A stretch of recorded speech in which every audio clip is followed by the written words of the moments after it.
हमें ये समझने की ज़रूरत है कि स्टेट का पर्पस क्या होता है। क्योंकि अगर हम स्टेट का पर्पस समझेंगे तो कभी भी ये बातें नहीं करेंगे कि इंडियन स्टेट कश्मीर पे कब्जा करके गलत करती है, लेकिन अगर पाकिस्तानी स्टेट कश्मीर की डिमांड करती है मकबूजा कश्मीर जिसे हम कहते हैं, तो वो डिमांड सही है।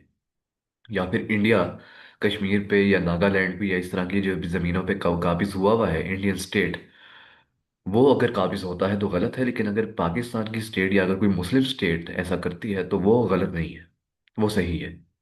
पहले तो आप स्टेट को समझें, स्टेट होती क्या है। उसके बाद हम अपनी स्टेट को भी समझ पाएंगे और हमें पता होगा कि किस चीज़ को क्रिटिसाइज करना है और किस चीज़ को हमने लॉजिकली समझना है और किसको मॉरल स्टैंड पॉइंट से नहीं समझना।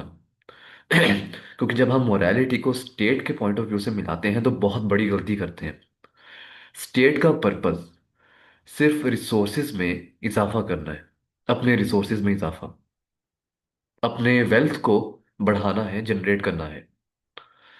उसके लिए वो लोग ट्रेड का ऑप्शन भी देखते हैं, उसके लिए वो ट्रेड को वायबल भी बनाते हैं और उसके लिए सारी जियोपॉलिटिकल गेम हमें देखने को मिलती है दुनिया में। क्योंकि स्टेट का बेसिक पर्पस सिर्फ और सिर्फ रिसोर्सेज की एक्सट्रैक्शन है। चाहे वो अपनी ज़मीन से जहाँ पर वो कायम है रियासत, या फिर अपनी स्टेट को एक्सपेंशन से या एक्सपैंड करके जब वो दूसरी ज्योग्राफीज को अपने यहाँ अपने रियासत में जम करती है, इनकलकेट करती है, इनकॉर्पोरेट करती है, तो उस तरह स्टेट अपने वेल्थ में इजाफा करती है, अपने रिसोर्सेज में। और यही स्टेट का एक बेसिक पर्पस है कि वो अपने रिसोर्सेज में इजाफा करे। स्टेट अपने इस मकसद को सिर्फ एक्सटर्नली पूरा नहीं करती, यानी वो एक्सपेंशनिज्म को परस्यू करे और एक्सपैंड करे अपनी ज्योग्राफी को, बाउंड्रीज को, और दूसरी कंट्रीज और स्टेट्स को अपने स्टेट में इनकलकेट करे। सिर्फ ये तरीका नहीं इसका। इसका दूसरा तरीका ये है कि स्टेट इंटरनली अपनी सिक्योरिटी को मजबूत करे, अपने रीजन में पीस स्टेबिलिटी को प्रमोट करे। इस तरह ये होता है कि एक स्टेट का रीजन पे कंट्रोल डेवलप होता है, उसे कंट्रोल हासिल होता है। इस तरह किसी भी स्टेट या दूसरी कंट्री की हिम्मत नहीं होती कि वो स्टेट को डिस्टेबलाइज कर पाए, किसी और रियासत के थ्रू या फिर डायरेक्टली। तो इंटरनली सिक्योरिटी का होना भी बहुत ज़रूरी है, सिक्योरिटी का मेंटेन होना, लॉ एंड ऑर्डर का होना बहुत ज़रूरी है। तभी मुमकिन होता है कि रियासत अपने इंफ्रास्ट्रक्चर के थ्रू अपने रिसोर्सेज में इजाफा करे और फिर वो एक्सपैंड भी करे। तो ये स्टेट का पर्पस है। स्टेट का पर्पस लोगों को उनके हकूक दिलाना, उनके हक की बात करना नहीं है जैसा कि हम समझते हैं। ये नेरेटिव्स हैं जिसको स्टेट अपने वजूद को जस्टिफाई करने के लिए लोगों को, दुनिया को बताती है। और इसी पॉइंट ऑफ व्यू को मद्देनजर रखते हुए हम ये समझ सकते हैं कि क्यों स्टेट, कोई भी स्टेट है, वो एक्सपैंड करती है और वो लोगों पर जुल्म करती है, उन पर जबर करती है। तो स्टेट का बेसिक पर्पस ही यही है, जबर करना नहीं है, लेकिन अपने रिसोर्सेज में इजाफा करना है।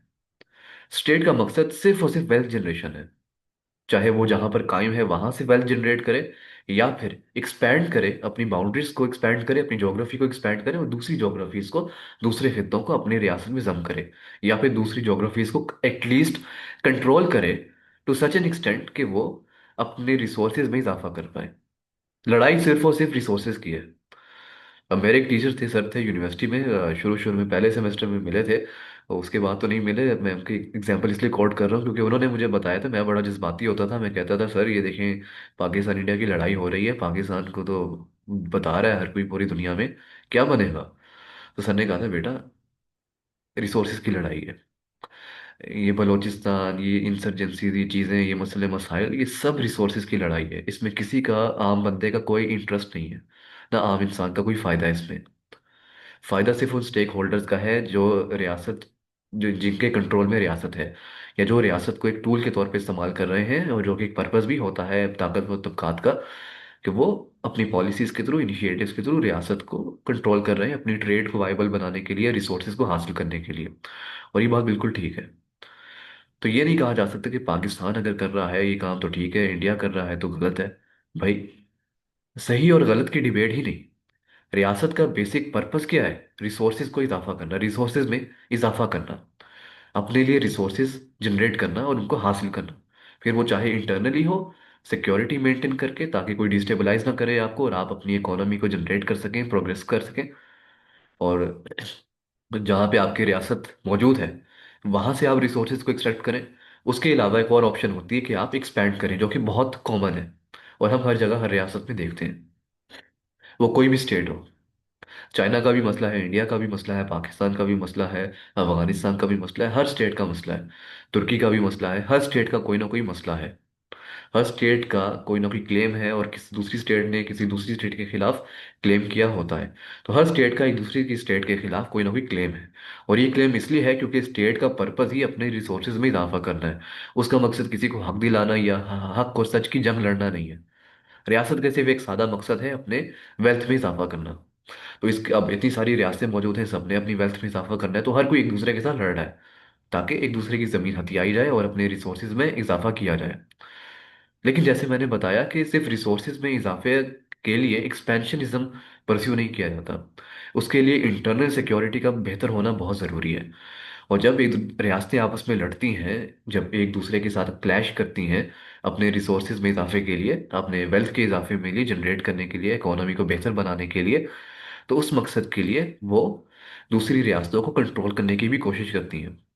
वहां पर वो अपने मकासद को भी पूरा करने की कोशिश करते हैं, और दूसरे रियासतों को इस तरह कंट्रोल करते हैं कि वो उनके खिलाफ एक्शन ना ले पाए, ताकि जो उनकी पॉलिसीज हैं, जो उनके मकसद हैं, अज़ाइम हैं, वो उनको पूरा कर पाए।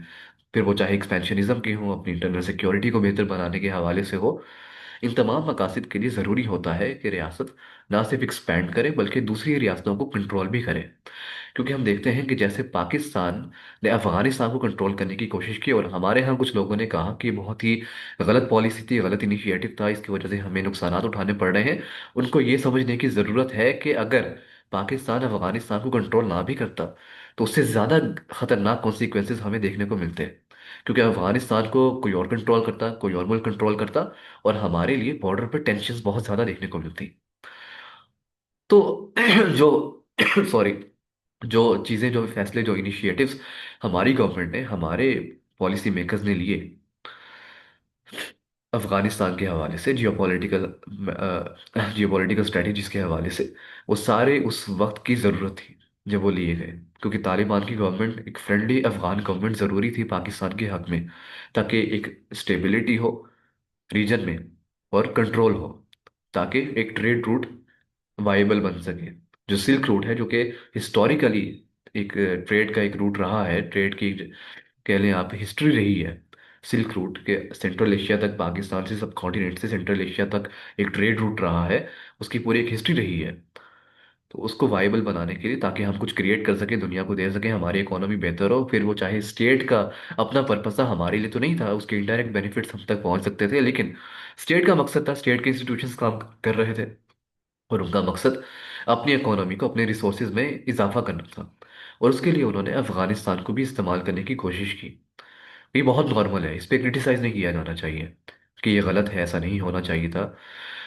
और इंडिया की जहाँ तक बात है, तो इंडिया हो, पाकिस्तान हो, इंडिया कश्मीर पे क्लेम करता है क्योंकि वो अपने रिसोर्सेज में इजाफा चाहता है, पाकिस्तान करता है क्योंकि वो भी अपने रिसोर्सेज में इजाफा चाहता है। सबका मकसद, हर स्टेट का मकसद अपने रिसोर्सेज में इजाफा करना है, अपनी इकोनॉमी को बेहतर बनाना है, ताकि वो उससे फायदा उठा पाए। लोगों के लिए कोई कुछ नहीं चाहता। स्टेट का मकसद सिर्फ और सिर्फ रिसोर्सेज में इजाफा है, और उसके लिए वो एक्सपेंशनिज्म को भी फॉलो करते हैं। वो दूसरी जो टेरिटरीज हैं उन पे कंट्रोल भी रखते हैं, उनको अपने साथ शामिल भी करना चाहते हैं। और वो दूसरी टेरिटरीज को सिर्फ रिसोर्सेज की एक्सट्रैक्शन के लिए कंट्रोल नहीं करते कि सिर्फ उनसे रिसोर्सेज हासिल करने हैं। वो अपने रीजन में स्टेबिलिटी के लिए और अपने इस एक्सपेंशनिज्म को पॉसिबल करने के लिए वो पीस चाहते हैं, स्टेबिलिटी चाहते हैं, रीजन में कंट्रोल चाहते हैं। और उस कंट्रोल के लिए भी वो दूसरे रीजन्स को, दूसरी कंट्रीज को कंट्रोल करते हैं, ताकि वो अपने मकसद को पूरा कर पाए। तो सिर्फ और सिर्फ मकसद एक्सट्रैक्शन नहीं है रिसोर्सेज का, बल्कि रीजन पे कंट्रोल हासिल करना भी है। मकसद अल्टीमेटली वही है, रिसोर्सेज की एक्सट्रैक्शन फाइनली। तो उस मकसद के लिए भी काबिज हुआ जाता है दूसरों की जमीनों पे। लेकिन सिर्फ ये मकसद नहीं, दूसरों की जमीनों पे टेरिटरीज को इसलिए भी अपने साथ शामिल किया जाता है ताकि जो मजीद एक्सपैंड करने की पॉसिबिलिटी है, ऑप्शन है, उसको भी वायबल बनाया जाए।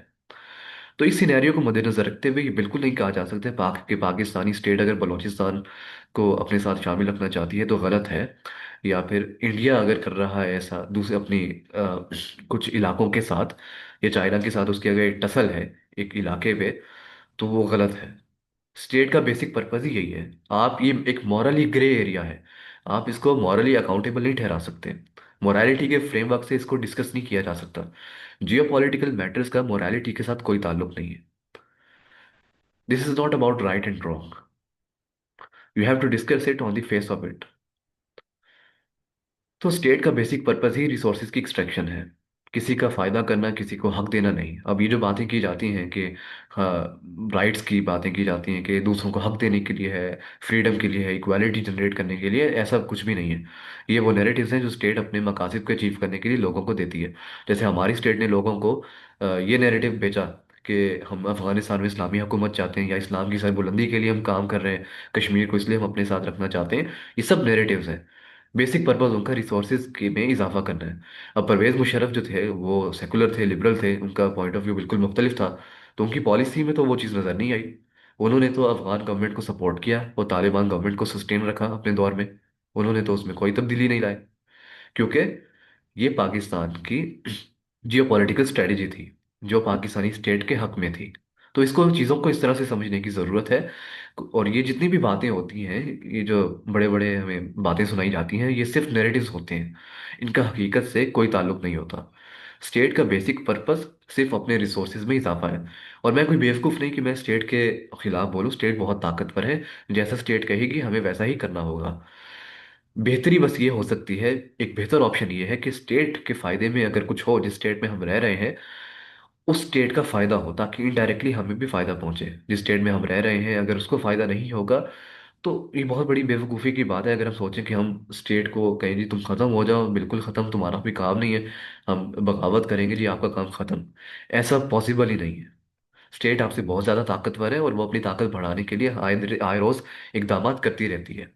You have to just learn to make peace with it, to reconcile with it on better terms, कि आपके इंटरेस्ट भी सर्व हो सके। तो इस तरह चीज़ों को समझे। ये नहीं कह सकते कि कश्मीर जो है वो हमारा है या इंडिया का नहीं है। कश्मीर वैसे तो कश्मीर के लोगों का ही है, या कोई भी जगह है, बलूचिस्तान है, वो सब वहाँ के जो लोकल्स हैं, जहाँ भी कोई इंसान रह रहा है जिस ज़मीन पे, वो उसका हिस्सा है।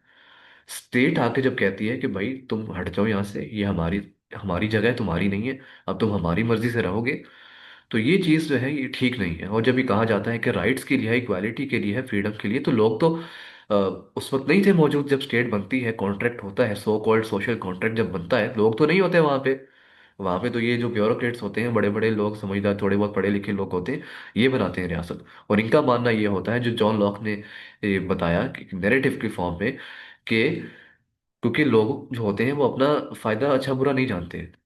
अब एक अनकॉन्शियस, एक कह लें आप, एक वेल ऑफ इग्नोरेंस कह लें आप इसको, कि उनको कुछ पता नहीं होता, लेकिन वो अपना बुरा तो नहीं चाहेंगे, भला चाहेंगे। तो जो उनकी पुरानी हालत है उससे एक बेहतर हालत उन्हें मिल रही है तो स्टेट की फॉर्म में, तो उनका एक अनकॉन्शियस एग्रीमेंट है स्टेट के साथ, जॉन लॉ के मुताबिक।